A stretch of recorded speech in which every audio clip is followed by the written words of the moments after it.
Greetings in the precious name of Jesus Christ. यीशु मसीह के नाम में मैं आप सभी का अभिवादन करता हूँ। Welcome to this Hindi episode of Events and Ministries. और मैं आप सभी का इस हिंदी इवेंचुअल मिनिस्ट्री की तरफ से जो एपिसोड है उसमें आप सबका स्वागत करता हूँ। For today's meditation, let us turn to the Gospel according to St. John, chapter 6:57. और आज के लिए हम देखेंगे यूहन्ना रचित सुसमाचार उसका 6 अध्याय उसका 57 वचन। The living Father has sent me, and I live because of the Father. So he who eats me, he also shall live because of me. जैसे जीवते पिता ने मुझे भेजा और मैं पिता के कारण जीवित हूँ, वैसे ही वह भी जो मुझे खाएगा मेरे कारण जीवित रहेगा। Verse 58. This is the bread which came down out of heaven, not as the fathers ate and died. Who eats this bread shall live forever. जो रोटी स्वर्ग से उतरी यही है, उस रोटी के समान नहीं जिसे बाप दादाओं ने खाया और मर गए। जो कोई यह रोटी खाएगा वह सर्वदा जीवित रहेगा। Bible says Jesus is the bread of life from heaven. और बाइबल कहती है कि यीशु मसीह जो है वो स्वर्ग से उतरी हुई रोटी है। The believer has to feed on Jesus.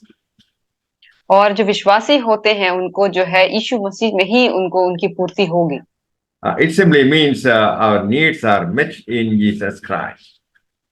और इसका मतलब ये है कि जो हमारी जितनी भी जरूरतें हैं वो यीशु मसीह में ही हम पूरी कर सकते हैं। We live by Him.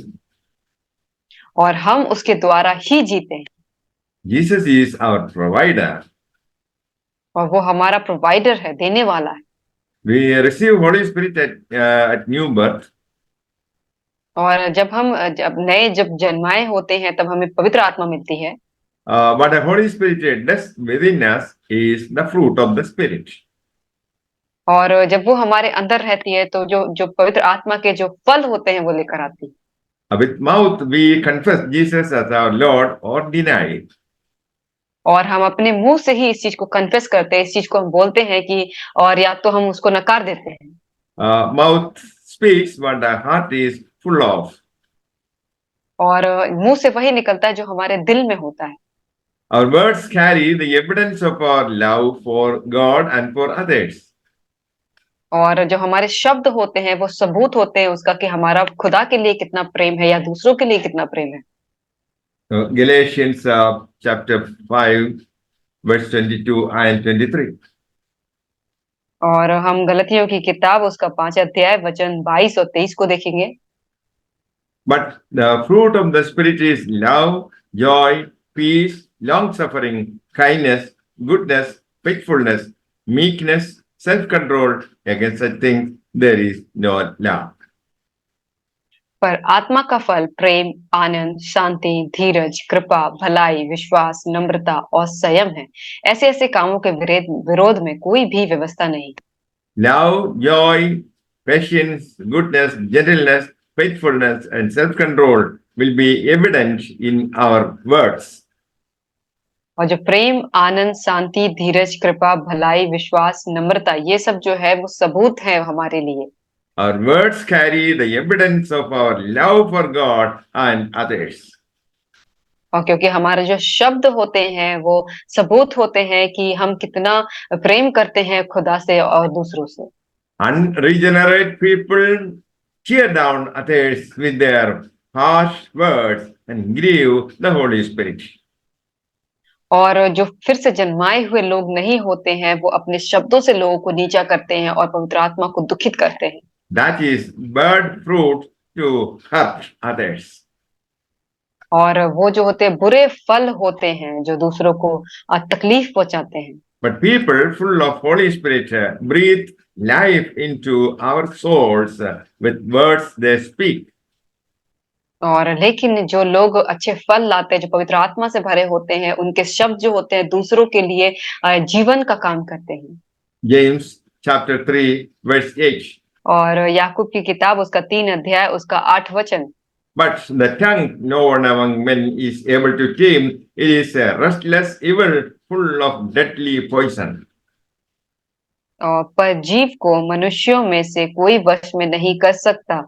वह एक ऐसी बला है जो कभी रुकती ही नहीं। वह प्राण नाशक विष से भरी हुई है। Verse 9, with it we bless the Lord and Father, and with it we curse men, we who have been made according to the likeness of God. और इसी से हम प्रभु और पिता की स्तुति करते हैं, और इसी से मनुष्यों को जो परमेश्वर के स्वरूप में उत्पन्न हुए हैं शाप देते हैं। Verse 10, out of the same mouth come forth blessing and cursing. These things, my brothers, ought not to be so. एक ही मुंह से धन्यवाद और शाप दोनों निकलते हैं। हे मेरे भाइयों, ऐसा नहीं होना चाहिए। Thus the spring out of the same opening gush forth the sweet and the bitter. क्या सोते कि एक ही मुंह से मीठा और खारा जल दोनों निकलता है? Can a fig tree, my brothers, produce olives, or a vine figs? Neither can salt water produce seeds.